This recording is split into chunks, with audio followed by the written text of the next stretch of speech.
Welcome to the world of stand-up. Ryan Flint. Bryce Prescott. What's up, buddy? How are you? We're rolling now, by the way. Sweet. Yeah. We have a live studio audience, man. We sure do. Yeah. It's fun. It's fun having all of our friends here. It is. It is pretty cool. I really appreciate you, bringing your little person best friend that showed up. That's cool. Yeah. Yeah. I mean, the guy, he's great. He's super sweet. Yep. A little loud. You can hear him breathing. But That's right. How you been, man? Good. Good. Yep. Thanks for coming on my show. Thanks for having me. I'm excited for this because it's a little bit out of. I could see this being something uncomfortable for you, or it could be just right up your alley, and you're like, "Thank God I got to let loose." Or we reverse it and I make it uncomfortable for you. Oh, I don't think that's possible. Okay. All right. I have no shame. Like in Portuguese, they say no, sem vergonha. Like I don't have any shame, dude. That was a little flex that I speak another language that I just did right there. Okay. Yeah. You served a mission, right? Yeah. Where'd you go? Mexico. Monterrey. Do you still keep up with your Spanish? Sí, You still sí. picky penny? See? See? That's awesome, man. Yeah. Dude, you're an interesting guy to me because you got your hands in so many things, but yet, like, on a personal level, you're just like this teddy bear. It's kind of weird. I'm like, how is that guy go slay that world being such a sweet guy? And you're like, well, I don't just be a sweet guy. I go slay, too. Yeah. Well, it's just we all go through experiences that make us who we are. Yeah. Right? So what's on your plate right now? Like, what's your biggest, like, bandwidth sucker? Well, the commercial real estate brokerage business keeps me super busy. That's my core thing. Right. That I'm always entrenched in, and we always have fun deals. We have a lot of new developments that are coming out of the ground right now. So, what's fun is those are 4 or 5 years old from the time we bought it, raw land, and went through the entitlements and the construction and design, and now seeing the concrete tilt, walls up, and seeing those tenants be able to vision their new headquarters or space. That's what makes it fun. That's big biz right there. Legacy, dude. yeah. So what's how did you get into that business? Well, I was working for my dad, and I had just sold my fitness business, and my dad was a vendor for FedEx, and just down in Salt Lake, and it was a job that I basically was just doing special projects for him, and I wanted to do real estate. I wanted to do commercial real estate, and I was going through the school and whatnot, and just doing different things for my dad, almost like an assistant. And we had 8 acres just out by the airport, by his building, that he needed me to sell. And so I called one of my buddies that was in that space, and we just connected, and he just flat out asked me about halfway through the process, "Will you just come work for me? You're awesome. You got this business. I think you'd kill it." So I did, and I worked with him for about 9 months and learned a lot of good things and learned a lot of how I didn't want to be. It seems like that commercial just real opened the estate's- door, and then I took advantage of it. Seems like commercial real estate's like an old boys club almost. Totally. It's very old school. Yeah. It's very competitive, but the nice thing about commercial real estate is, once you represent a company or a person, at least the good ones, They stick with you. Yeah. That's cool. Yeah, but you gotta do your thing, and you don't have other agents calling them, and if they do, and you're treating your clients good, your clients will, tell them off. There was a time when I was in that world, but not really. I was a residential mortgage broker. Okay. And, I would go out and build relationships with real estate agents and the whole dance between who's referring who, what. And it was decent and fun. But I remember about that industry, it seemed very cutthroat, and I didn't like it. It seemed like there wasn't a lot of loyalty. Yeah. And it bothered me. And here's the funny thing is that I left that industry to go work in commodities on a global level. Yeah. So it's like I didn't like the sharks and the shitheads of real estate and mortgages, so I decided to go into like the megalodon version of that on a global scale with like these massive sharks that were so.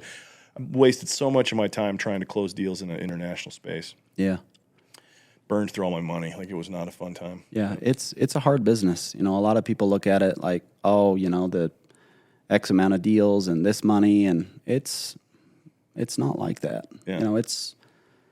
There were many times where I would get the text message or phone call from my wife asking if we were going to make the mortgage.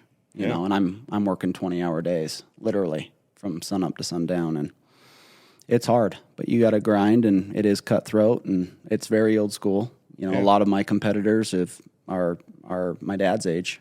You know, I was very young for what I do, and a lot of people start in residential and kind of get their feet wet, and I jumped right in. You've taken the whole social media aspect of it by the horns as well. You've incorporated that well into your brand. Yeah, and you know what's cool about social media is it's such a good tool. It's a free tool, but initially I was just posting properties and I sold this. This is for lease, and yeah, it works. Like some people like that, but I couldn't really relate to many people. Yeah, and so I just shifted gears and started talking about who I am and sharing who I am and giving myself permission to do that, and then incorporating the real estate, which is fun, and it works, man. I love that. That's important to you. You used to work with a guy named Brandon Fugel. Yeah, I remember this was recent. My wife and I were thumbing through Netflix. Yeah, and there was this TV show about Skinwalker Ranch here in Utah. This this haunted thing. Yep. And I see on the Netflix preview this guy, and they're in Utah, and I'm like, is that Brandon Fugel? Yeah. So I click on the thing, and it's him. It's like he had bought the ranch and everything. And I started thinking about the power of branding relative to your individuality in that space, and how this guy Brandon Fugel has taken it to the point where he's in a Netflix documentary. The way that you've been able to do the same, like you aren't in a Netflix documentary, but you've been able to be very successful with using that, and to the point that you're launching a podcast even pretty soon that is the other side of that, the personal side of it, that who the guy is that walks into the real estate office, right? And I love that sort of thing. When you talk about from a social media standpoint, a lot of people don't get this aspect. They just think they need to post certain things. Right. When you're strategic about it, you can be very, very good at getting a result. You got to post your story. You got to post your personal philosophy, your values, your results, whether they're good or bad or both. You got to ask questions. You got to engage. Like when you do that in a certain way, basically you get to know your followers and they get to know you, and it becomes like a rabid fan base. It's really effective. Yeah, and it forms a connection and a friendship. Yeah. And being authentic it's what a lot of people have a hard time being, especially on social media. And my messages come from my personal experiences. Yeah. And I write them for me. And it's not about the likes or the follows or anything like that. It's a little bit about that. It's it's about the engagement. Sure. And it's nice to get those messages, even if it's one that I needed this today. Yeah. Isn't it kind of crazy? I had this thing happen. I did a post about this last night, and it kind of blew me away. You and I are friends off mic, and we've talked about some of the different challenges and successes of our lives. And I've had this. It's been happening more and more. Where and I share this not to be.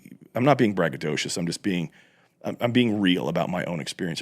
I've been more and more accused of being successful and seen as somebody that was worth the connection. Yeah. As a high value person, right? And it's only been recently I've been like, is that really how I'm seen? Am I really seen as that guy on the hill that's doing the good and it even got to a point where this was a really cool experience. My daughter about a week ago, she comes downstairs and she says, "Hey Dad, what does success mean to you?" I'm like, "You're fucking 13. What do you care? Go play on your iPad or whatever." I, of course, joking, but sure. I thought about it and I go, well, success means to me having the time and the money to do what you want when you want. And she goes, okay. And she starts typing it on her phone. And I go, what are you doing? She goes, a friend of mine had to do a paper on something and she needed to ask 2 adults. And I told her, well, my dad's successful. I'll ask him. And to hear my daughter reference me as successful, it was a trip. Yeah. Because I've had my head down in the grind of just trying to build a business and make money and have cool toys and make good friendships and just kind of be in that space. And it hadn't occurred to me at all that that was the perception. How did that hit? It was humbling. Yeah. I was like, Yeah, proud. well, she looks at me and she goes, "You are successful, right?" Of course. And I was like, yeah. I am." And even last night, like we were, I have a great car. It's got a convertible, and Ferrari. she's like been wanting me to take her to school in the Ferrari more. Yeah. And yesterday, she like was specific. She's like, "I want the top down when we go to school, Dad." I'm like, okay. So I take the top down. It's morning time, and we're at the stoplight waiting to school. And this old guy pulls up and he starts talking with us with the top down, like right next to us. I'm like, "You're in your car. What are you doing?" And then she gets dropped off. And last night I asked her, "Why do you like doing that?" I was kind of ribbing her a little bit. I'm like, "Why do you want to get taken?" She's like, "Really, Dad?" I go, well, "Yeah." She's like, "Because it's cool." And she's like, "One of my friends looked you up and he thinks you're a baller." And I'm like, "All right, there it is." You are a baller. I don't see that. I mean, I do see that. Like, there's part of me that does see it. I'm not going to be that stupid guy that's like, I don't know. Like, I know that there's certain things I do right. And I know I'm funny, and I know that, like, I have a certain energy about me and everything. But to really, have that come back to you that way, unsolicited, like, I wasn't asking for any of the validation. It just kind of happened. It was very humbling. Yeah. You've got to have that happen to you, too. Absolutely. And by the way, we're not being pretentious here talking like this. Like, this is a very real thing. Very that, real. like, Very real. I don't see myself in. I do in a way, but like I know the recipe. I know how I fuck shit up a lot. So to have there be that sort of thing, it's humbling. Well, one of the hardest things that I ever had was, I'm a giver. I'm a customer service. I built my business on customer service, being the best out there at that. Yeah. And what I realized as I started to work on myself a couple of years ago is I had a hard time receiving. Yeah. And you can't give to the best of your ability without giving yourself the grace to receive. And I learned in all of that my love language was words of affirmation. And I changed it and tweaked it a little bit. But people seeing me for how I see me and being acknowledged, but then having the courage that when they are giving you compliments, or you do call it a deal, or you do, your son calls you a hero, or your daughter is proud and calls you successful, rather than an arrogant stance, it's humbling, but you have to acknowledge it, because they see you in a way that you want everyone to see you, because that's how you see you. But that's when my life completely turned around, is when I started to acknowledge what was coming to me and receiving. Yeah. And it's, that's the spiritual connection, and it just makes giving and helping others more authentic as well. Sure. I agree with that. I also recognize that on a personal standpoint, I won't say the ability, because everybody has the ability to receive, but the willingness to receive. Yeah, that's a good word. It's more than just compliments. It's about being able to, even from, let's get all, woo-woo juice and put on our hippie hats for a second. It's like a universal thing when, like, can I receive success? Am I willing to receive financial abundance? Am I willing to receive accolades and fame? Am I willing to receive the result of the work? It's a very difficult thing, especially when most people had shit that they dealt with growing up. Yes. I've done a lot of work on myself and in trying to understand my behaviors and how my behaviors became my behaviors, and what my values are and my beliefs and things like that. And I've learned this thing that is very interesting. So I heard you say that your love language, or at least one of your love languages, is words of affirmation. Yeah. The irony is that what I know about you, I know that's not your love language. What I know, though, is that you've never really received true validation from the people that were important to you in your life. Yeah. And so we think then, when we receive words of affirmation, which is basically validation, Yes. we then think that's our love language. It's like we're so thirsty to have the people close to us be like, no, you're awesome, that we think it's a matter of love language. And it's actually a matter of, like, health. Yeah. Like, you need that. You need to be, and this is not an external validation type of thing. And this isn't like, well, I read this meme. There's so many whacked out single people that are out there, and they have all these ideas about what life is like in relationship. And they're like, well, it's a red flag if a guy needs validation. And I'm like, what the fuck? Yeah, no. Everybody needs to be validated. They need to be seen, and they need to be known that they are being seen. But authentically. Of course. Yeah, that's, I use those words like there is no such thing as being seen inauthentically. Yeah. You're seen or you're not. And so the whole point of sharing this, like, I love this sort of journey because, like, as things changed for me, and I know that as they're going to change for you, and things you've shared with me some really personal things that are really cool that's going on for you, you'll start to realize the words of affirmation mean less when you start to receive the validation that you need. Yeah. So many times. And then you're just going to want to fuck all the time. It's just going to be, it's going to be about physical touch, and that's it. Sure. And that's important. When somebody says, "Hey, you're amazing," it's like, "Oh, you're too nice." I used to say that all the time. "Oh, you're just so nice."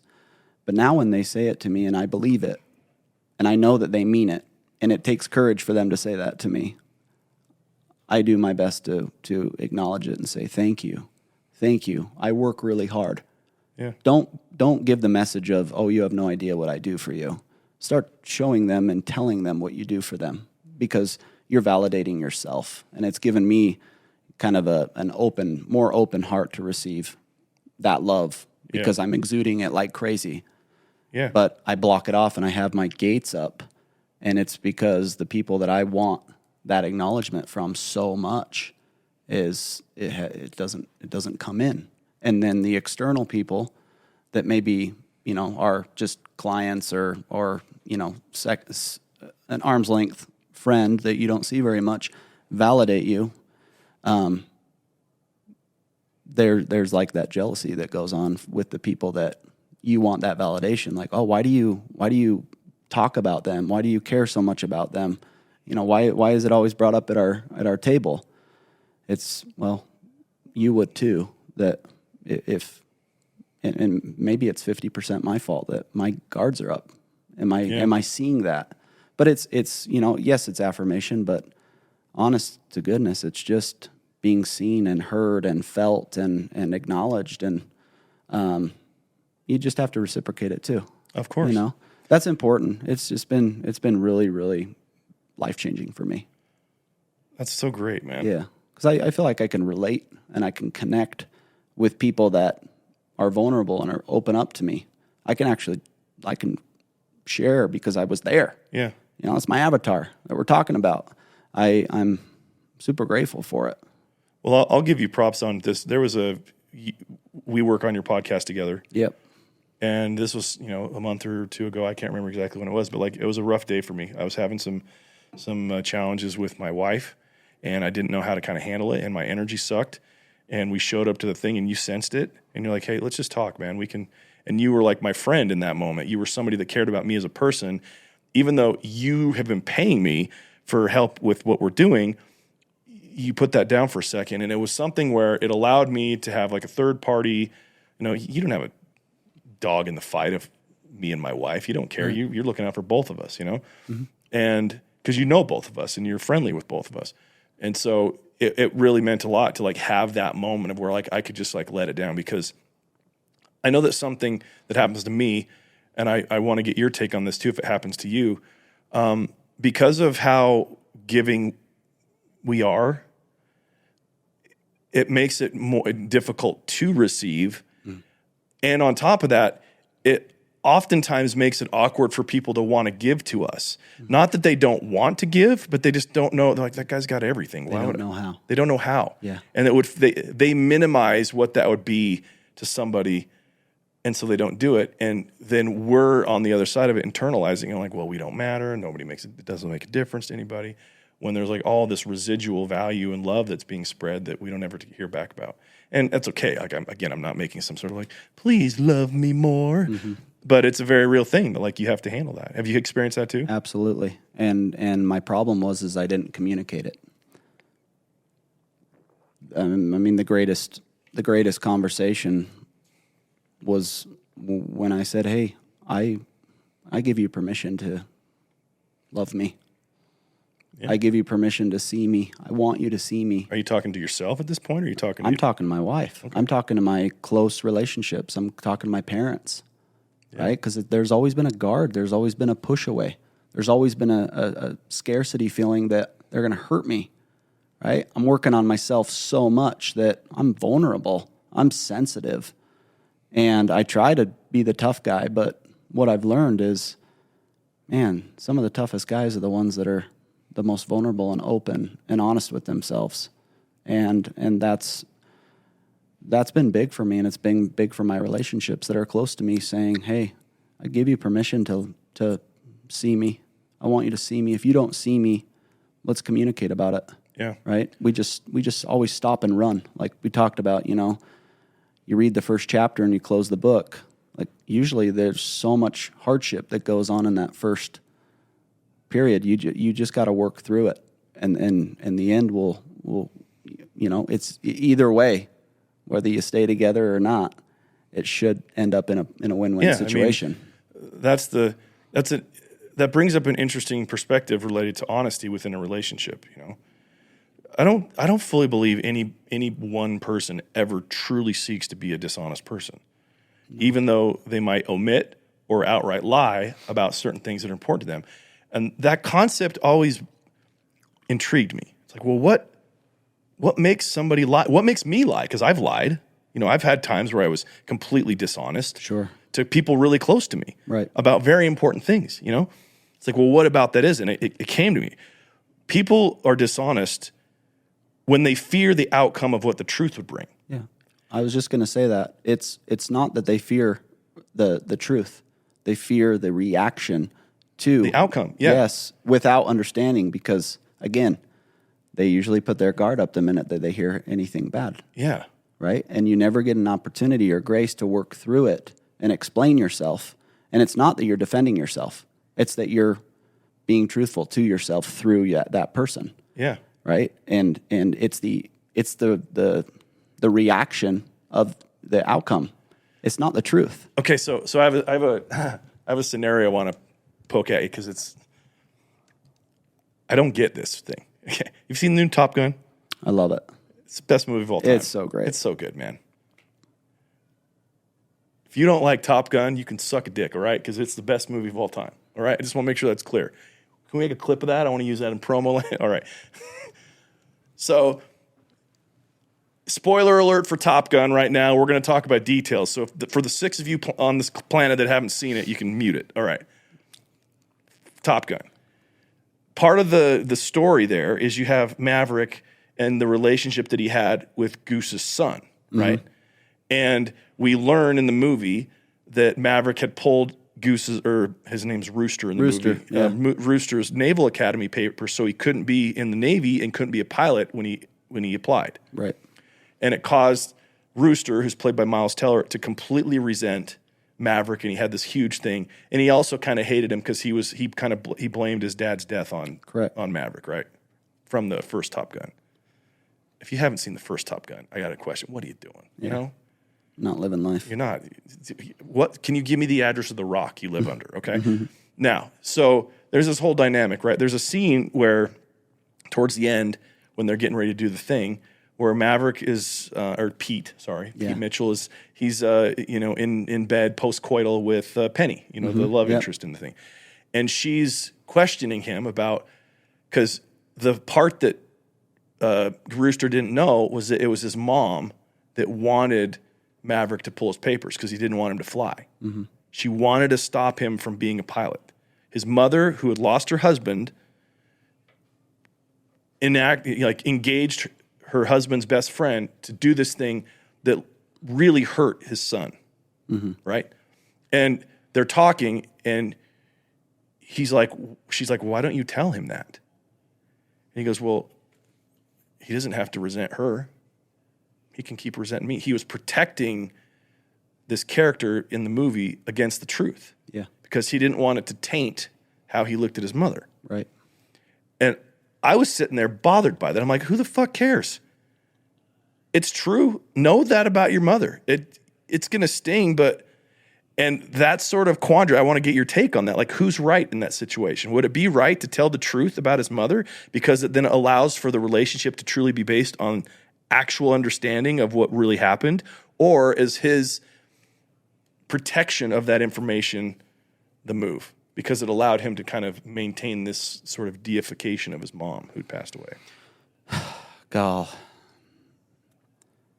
it could go either way. I mean, I look at it at both. That's like a Sophie's choice, Yeah, right? Like you yeah. don't know. It's Yeah, I look at it in both angles. You know, Maverick was a good enough friend, and she confided in him, and he held his word. You know, maybe it damaged his relationship with Rooster. It definitely was, you know, part of the movie that. now we have to make sure we know these are all fictional characters. Yeah, It's not there real. was a guard up, right? Yeah. But deep down, you know, Maverick or Tom Cruise knew that Rooster was that person. Yeah. Which is interesting. You know how the movie ends and you see the connection between the two? Like, Yeah.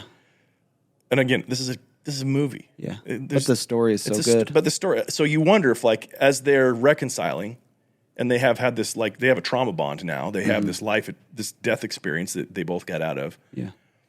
If the conversation comes up to where he can now, with a connective nuance, say, "Look, I need you to know the truth, and you can't be mad at your mother about this." Right. Yeah, and I think that makes me think the truth is always more important. 100%. Stop hiding it from Rooster, bro. Yeah, but it's the way that you communicate it. So in Top Gun 3, right? I think that's a big takeaway of this simple conversation that we're having about Top Gun is, it's the way that you communicate it. yeah, You know, because a lot of us communicate out of anger or fear, and those that work on themselves, and you just mentioned it, is I never understood why the book was closed at chapter 1 when we would try to communicate. It wasn't never a fight. It was I didn't understand that it was probably the reaction, right? And I'm the same way. And then it creates contention when, geez, if you would just read the next couple of chapters, you would probably start to understand that, you know, it's not Maverick's fault. It's not. I'm not mad at you. yeah. I'm not upset at you. I'm upset with the situation because it's not working. It's not wrong or right. It either works or it doesn't. Our situation is not working. I'm not miserable because of you. I love you. I'm miserable and you're miserable because of our situation that we need to work on. Yeah. But that's what that book's all about, is you work on that situation through the book. And the hard part is we point fingers. So when you reference to the book, you're referencing to, like, the story of Ryan. The story. The full story of Ryan. And Yes. the first chapter and it getting closed, you're referencing, you know, the dynamic in relationship and how sometimes we might not like the first chapter. And so we close the book, and the 2, 3, 5, chapter 10 is badass, dude. And you're never going to get there if you stop at chapter 1. Yeah. Do I understand that accurately? You're spot on. Okay. But you know what? Sometimes chapters 11 through 13 might go back down. But true. because you're in alignment, this is the greatest thing, is we don't ever have to agree on everything. But as long as we're in alignment, when we don't agree, it's okay. Isn't it because we amazing? are in alignment. And the hard trials that come in the low times of a situation, because we're in alignment, because we see each other, it's powered through with, you know, togetherness and connection and commitment. And that's one thing that I struggled with growing up and even in business. And it wasn't until the last couple of years that I understood that, you know, they don't need to like me. You know, it's like the like-respect thing. Well, But, it geez, becomes you don't understand things. It's an at that point. alignment. Yeah. Well, on top of that, like, what people, I always thought this was cliche, but it's so true. What people think of you is none of your business. Right. I learned this a long time ago, this reality in relationship, that I can't make anyone happy and nobody can make me happy. However, we have an influence to make the personal choice to be happy be one that's difficult or easy. Yeah. So like in a marriage dynamic, I know I can't make my wife happy, but I can sure make it really difficult for her to choose into her own happiness, Right. and vice versa. Mm-hmm. And, you know, with what we're talking about here, that sort of outsourcing, I think it's a natural thing for humans to want to like put that off on somebody else. For sure. Because personal accountability for your own feelings and your own results and everything is very lonely. Like when you're looking at a life that sucks and you have nobody else to blame but yourself, it's stark. Yeah. Ironically, though, it's empowering because you're like, okay, this is where it's at. It's all on me. Let's go. But to have that type of conversation is so rare for most people. Yeah.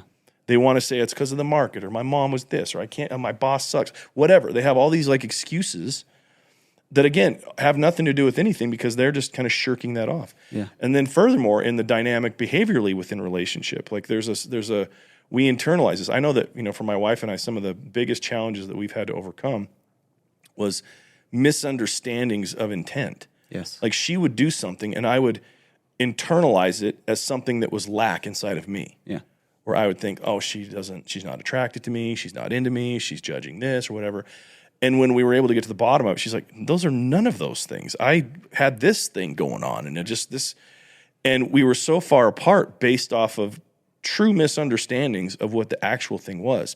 And one of the things that had to change for us, and it's been a beautiful thing to have this happen, is that heading into situations where like there would be that sort of discontent and that dissonance, that it's just like, doesn't feel right, to speak up immediately and be like, I'm feeling a temptation to internalize this moment to mean this about our interaction. Am I on point or no? And just, there's been so many times I can't even count where my wife will be like, no, you're not. Like, this is where I'm at.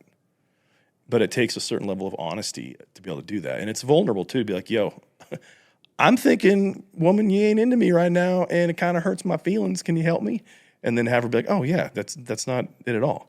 Well, or in the case where she's like, yeah, you're being a douche. I don't want to hang out with you right now. Right. Like, well, at least I know. Thank you. I even talking to my kids, I mean, I refer it to, a doctor is look, if you're feeling a certain way or you need to tell me, I want to help you. I love you enough to help you. Yeah. I know it's not at me, but you're blaming me. That's okay. And that takes a level of maturity and working on yourself that right? And that's where a lot of people kind of crumble and get depressed and anxiety and it's all my fault and I'm the worst dad and blah, blah, blah. But it's acknowledging that they're trying to be vulnerable with you. What I say is, look, the best way for me to help or relate is for you to just be honest. I'm not going to get mad at all or sad with what you're going to tell me. But I'll be able to help you through it. Again, ride those chapters with you if you just, are open to me because they're obviously needing guidance. And, my son, he's 8th grade, like going through a lot of changes right now, seeing certain things. His voice is probably a little weird. His voice is cracking and, he's just getting into that phase of life. And sitting down with him, he sees me as the hero, the success, right? That nothing's wrong. Even though he sees me in my bad days, but it's always like, oh, my dad is just such a stud. And it's got to feel good. It does feel good. And I acknowledge it. And he's such a sweetheart. But I sat down and I shared my story with him that, hey, when I was in 8th grade, let me tell you what happened to me. Let me tell you what I went through. Let me tell you who I didn't have. I didn't have the opportunity that you are here. So no matter what you ever tell me, I'll never get mad. Because it's not you. It's that inner voice, it's that influence, and look, buddy, if you don't, aren't naturally a leader, then you need to be the best follower of the right leader. Yeah. Right? And maybe to him, that's me. And a couple of weeks ago, I acknowledged that because I'm always pushing him on his friends and the people he hangs out with. But why can't us as parents or uncles or brother-in-laws or whatever it is be that example and that leader and then give him permission to go be that leader back to me? Isn't it interesting? It's beautiful, man. A big part of this conversation is like the challenge that we've had accepting the fact that we kick ass. Yeah. Well, and it even sounds arrogant. Like I have this twinge of like, that sounds shitty to say it, but it's true. It's like I think that part of, brutal honesty is being honest about the good stuff. Yeah. Be like, no, I'm killing it in this part. Yeah. Being honest with you and not in the minimization of it. Like, why do we give so much space and attention to the bad stuff? It's like, because that's society. It's so for easy. You. If somebody says, no, you're amazing and you do this right, it's a very easy move to second guess it. But if somebody calls us a piece of shit that can't do anything, we're like, oh yeah, you're right. Like, it's so much easier to believe the limiting belief. Yeah. I don't get that. Well, the world's just based on negativity. That's why there's so much, anxiety and depression going on. Well, consider this. I don't know if you've considered terrible. this, dude. This is I've done a lot of thinking about this. Yeah. I'm a person that believes that everything is energy, right? Yes. Things vibrate. You have a vibe, bro. Like, we're gonna vibe. There's a feelingness, right? Okay. If you look at like a piano, for example, and you go and you push on one of the deep, low notes, you push it once, and it'll sit there and it'll vibrate for 5-6 seconds. Mm-hmm. That's a lower vibration. And it sits there and it resonates with itself. It feeds on itself for a little bit. Mm-hmm. You go to the other end of the spectrum with the keys. You go up to the highest one. Ding! It doesn't last a millisecond. If you want it to keep doing it, you got to keep hitting on it. Right. That's a high vibration. So when you look at behavior and success and manifesting and all the woo-woo hippie shit, it takes more attention to vibrate higher because it burns off quicker. Yeah. Like, when you're really vibing high, it goes away quick. When you're in the funk, it sits and just resonates. Yep. To be depressed is super easy. When you sulk in it. Yeah, and when you... It's hard to stay on a high, but it's easy to stay at a low. Yeah, 100%. Right? And that's where, the 7 levels of energy come in. Like, you be the highest... The person with the highest energy in the room wins. It doesn't mean hyperness. It means energy within. It's that vibration. It's that connection. Yeah. And when people feel connected to you, they're vulnerable with you. When they feel connected with you, they trust you. When they feel connected with you, they'll open up about you because you've worked on that. That doesn't come naturally. Yeah. Right? Here's another part of that I think is completely overlooked, because that's an easy thing to see and to believe. For sure. Low notes vibrate, high notes, okay. But what isn't talked about is if you look at things like music is a combination of energy and vibrations that work. Yeah. Like, if you've studied music theory, you know that like a third or a fifth, you have a root note, and then 3 steps above it is the third. And when you play a third, like on a piano, it's a pleasing sound. Mm-hmm. So you can have certain energies that aren't the same that make a good note. And then, like, for example, if you take a key on a piano and then touch the one right next to it, it sounds like shit. Mm-hmm. It's bad. So it's like energies play with each other differently too. Yes. And that's actually one way to raise your energy, is to be around people that have both pleasing vibrational energies with you and higher vibrations, because it brings you in. Well, I think people are going to ask, well, how do I understand, or how do I know where my energy is or where their energy is? What would you say to that? I would say sit in stillness and pay attention to how you feel, and give attention to every feeling, every emotion, every thought, everything that comes in there, and you will find where you generally are. In our culture, with all the onslaught of all the dog shit in the media and bad messaging and the addictive nature of social media, and the roulette or the slot machine wheel in our head of trying to get that dopamine hit when we get the likes and the shares and all that, it's easy to lose yourself in not be present in your body. Yeah. But when you are, like, I've had this happen before. This happened a couple mornings ago, because I've gotten in this habit of, like, I made these lists, 100 experiences that I want to have, 100 material items that I want to have. Like, this is some upgrade stuff. I've talked about upgrade a ton on this show. Yeah. And I had let some time pass since I had reviewed those lists. And I opened up those lists, and I remembered the energy to which I wrote the fact that I wanted a private plane, that I wanted to be, I wanted a massive house overlooking the beach in Newport. I wanted, like, all these different, like, really kind of audacious goals, you know? And the energy of that, it shifted my mood immediately, because I was in this place of stress and and anxiety, and there was all sorts of thoughts coming in and out of my mind about life and everything. And then I had this sort of like retuning of my energy when I redid that. So the advice that I give to people, you gotta be present in your body. I think meditation as a practice is something that everybody should do. Yeah. Well, and I incorporated breath work starting this year. And, I always give Shannon a shout out because, oh man. Miss Sperber. Yeah. Doc. Yeah. She's unbelievable. I've been through a lot personally, you know, with it doesn't matter how successful you are. Everyone has those moments. And I really had to go deep with myself. But the problem is in society and the way that we grow up, we get hurt. It's get up, don't cry. We make a mistake. This is your consequence. Well, that's more directed towards men too. Oh, absolutely. Men by far, right?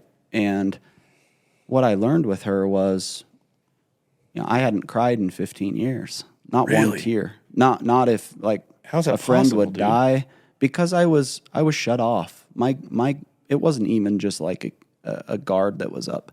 I had gates that were up and were locked, and I never gave myself permission to feel. I gave myself permission to be angry because that's easy. It's a negative vibration. Yeah. When I was happy, it was like, oh, I probably shouldn't be this happy, right? Rather than just enjoying the happiness and being in the moment. Doing breath work, it's like a journey in itself. You get completely high just on your own breath. It's amazing. And I encourage people that meditate to do it. Reach out to Shannon or Google it. I mean, YouTube it. There's so many different ways to do it, but it's what I did is I gave myself permission to feel everything. Sadness, happiness, anger, fear, to see my vision board, to visualize it, to manifest, to cry. I lost my grandma this year, and she was my everything. And I had been working on breath work, and the emotions that I felt, it took me into a whole different stratosphere, a different planet, a different universe, in the sense of, wow, because I've allowed myself permission to feel, the power that I'll be able to take from this is and help others. And honestly, it was so good for me and my own confidence and my own grace that I never gave myself. I feel like I have a connection with her better than, when she was here. Yeah. Because I feel her. I've given myself permission to feel that spirit of her. And, but society makes it, and the problem is, there's one thing what society tells you, but it's another thing that how you receive it. Going back to the receiving, right? Always turn a negative into a positive. 2 negatives equals a positive. But a lot I don't of know if I times believe in that. Well, I do. Well, let me share with you why. Because I believe that we all have we're creators. Our lives are what we make of them, and there's a lot of levels to that might seem kind of kooky, but it's very real when you consider the power of your subconscious mind, the law of attraction, energy work, things like that, breathing, what you're bringing in. I think that we do ourselves a disservice when we create what's called a secondary gain, when we have there be a winning part of a losing endeavor. When we take something where we lost, we didn't get the thing, we didn't meet the goal, we let somebody down, whatever it is, the negative thing, and then we attach some sort of positive reaction to it. I think that subconsciously we create a culture of losing in our own mind. So we accustom ourselves then to always find the win in our loss, which makes us losers. But the problem is people focus on the lose. Of and course, the winners focus on the learning lesson from the loss. Hold on, but yes, but is how I'll answer that, because the part that's different as far as my experience of this is that they say, I lost, but at least I got this.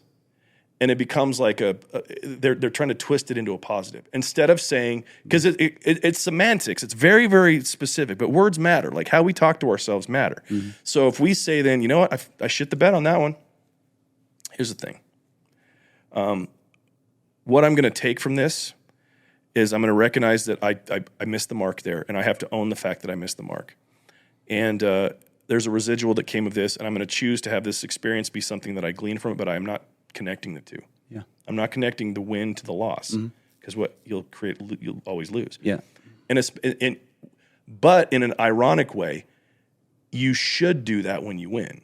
Yeah. When you win, it's okay to have a secondary gain for why you won. Right. Because that then reinforces in the mind, I always win. I got DJ Khaled's song on repeat, bro. Like, all I do is win, and winning and winning and winning. And when I lose, it doesn't help me to say, like, no, that was a win. It's like, no, I lost. I didn't win. Okay. Next.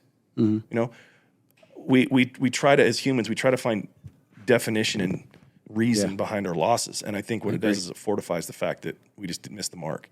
And that's okay to miss the mark. But to miss the mark and then try to build it up as we did something good because we missed the mark, that's where the connection for me doesn't work. That's when you fall fast, fail fast, and get right back up. Yeah.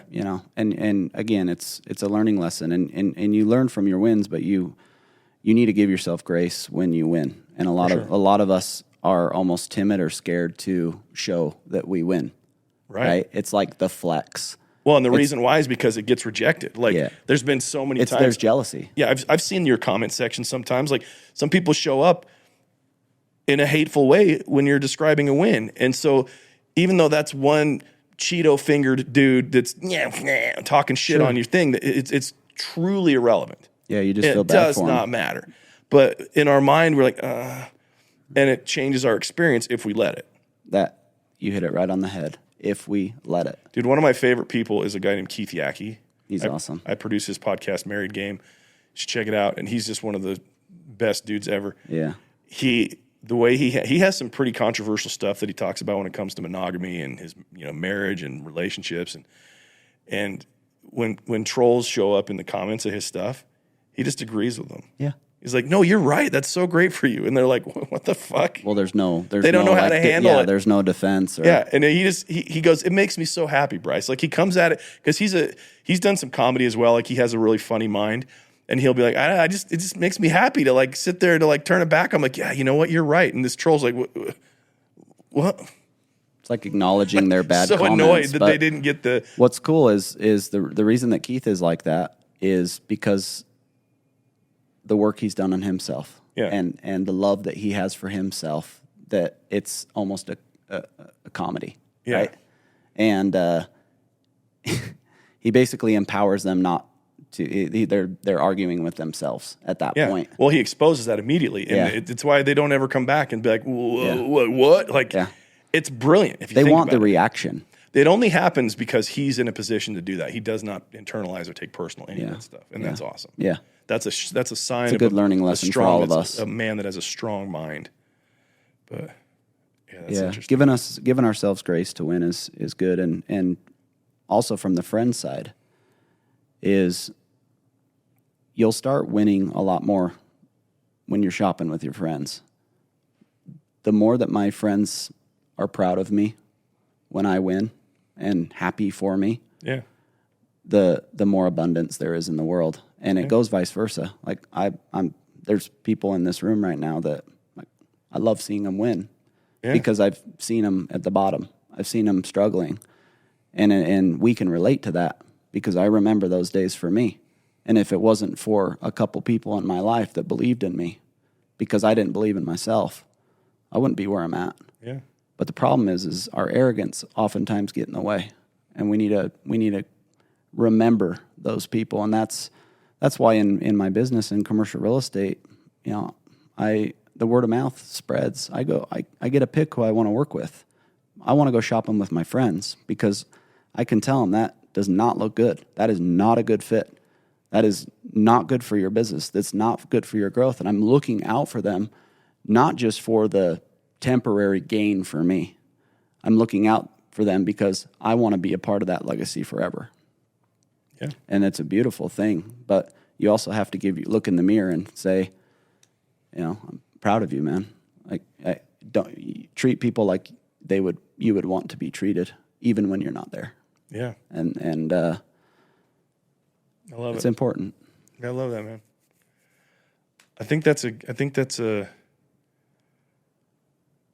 good thought to kind of not end on, but I want to transition into our current event segment. Okay.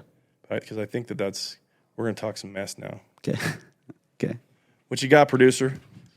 Con man? I like calling you con man. That works for me. Hey, right. how's it going, guys?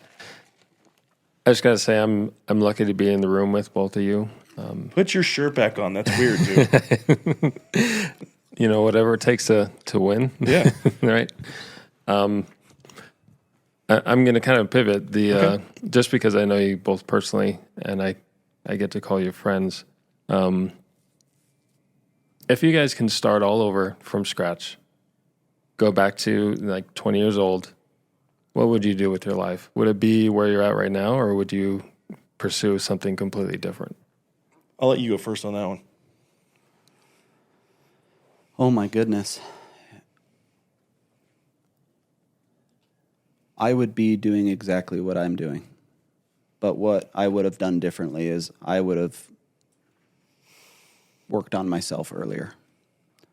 If I had worked on myself at the age of 20 instead of 33, 34, I can only imagine the impact, more of an impact that I would be on this earth. But in that same answer, I know I'm not the person I am today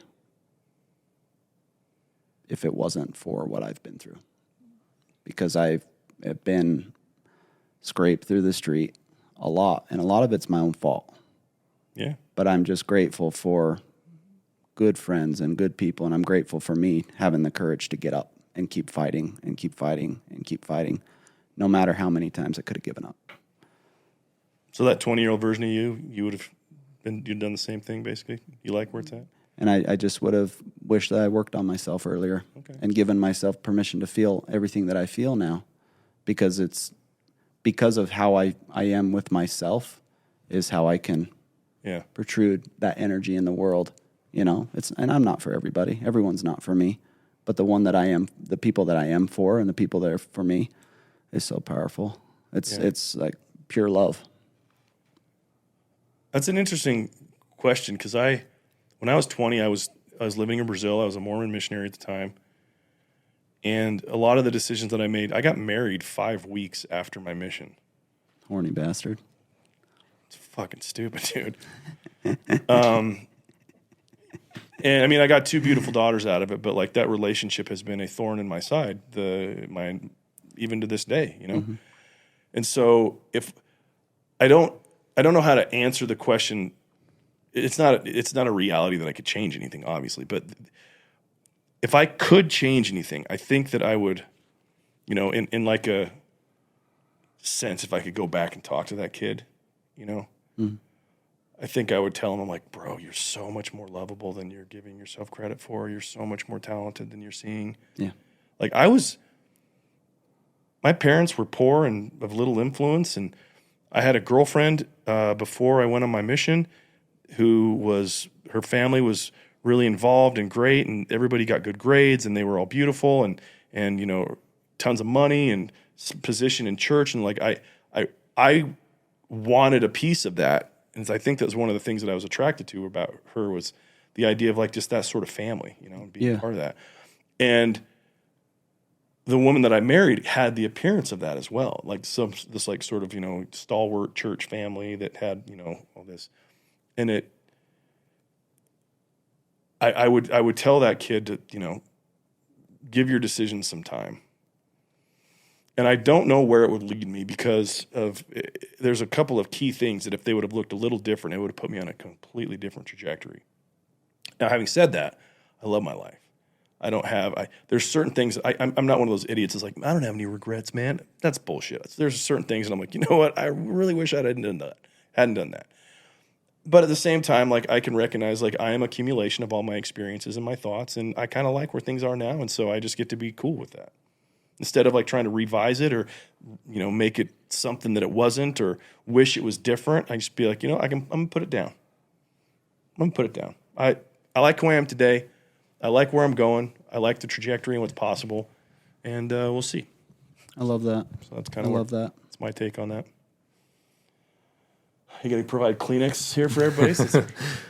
Maybe just a little bit. I love that. I thought that was deep. So next question, and I'll make it a little lighter this time, but football just started, Okay. and Ryan, I know you have kids in sports, and what are the kind of correlations between having your kids grow up in sports and pursue that like professional status of whatever it may be, NFL, NBA? Is there a correlation to business as far as having determination, hard work, hustle? Do you think it's a benefit for kids to start in sports because they can then turn it into something else outside of sports when they're older? Well, and you know what? That's a great question. Playing sports and being athletics, there's individual sports like golf and tennis and certain things like that, and there's team sports, and it teaches you. It gives you the ability to work hard, to work as one, to communicate, to be on time, to show up, to keep your body in shape outside of the athletics. But you know what? Some of the most powerful business people, yes, are former athletes, but also some of the best businessmen are, musicians, and it's because they have the creative side. And I think that so many times that athletes are stereotyped as the best businessmen. I was an athlete. I love sports. I know that from a leadership standpoint, it's really propelled me in the business world. But I've also understood as working on myself the last couple of years, I'm so much happier and I see and experience the success because of the creative side, because of the calmness that I have and the confidence that I have in myself to navigate some of those more strenuous, frustrating times where a lot of athletes will they get in their head cases, they throw their helmet, they throw their baseball bat, they crack it, right? They have a temper. Well, I look at some of the creative side in the world like music and think about all the trials that those songwriters go through, and they're all by themselves, and how they work through it, and they get creative, and then they throw out this masterpiece. I mean, there's artists and so many different things. So I think it's honestly what you learn from it and how you implement it. Because just because you're an athlete doesn't mean you're going to be a good business guy.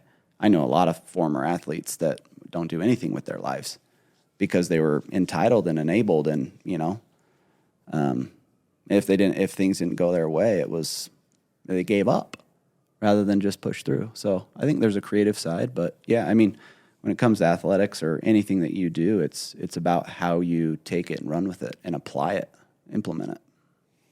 I think I would say I love it when kids are involved in anything team related, whether it's sports or music or whatnot. Mm-hmm. And I absolutely think that it translates to a better business career because of how it allows you to see what you do and how it relates to other people.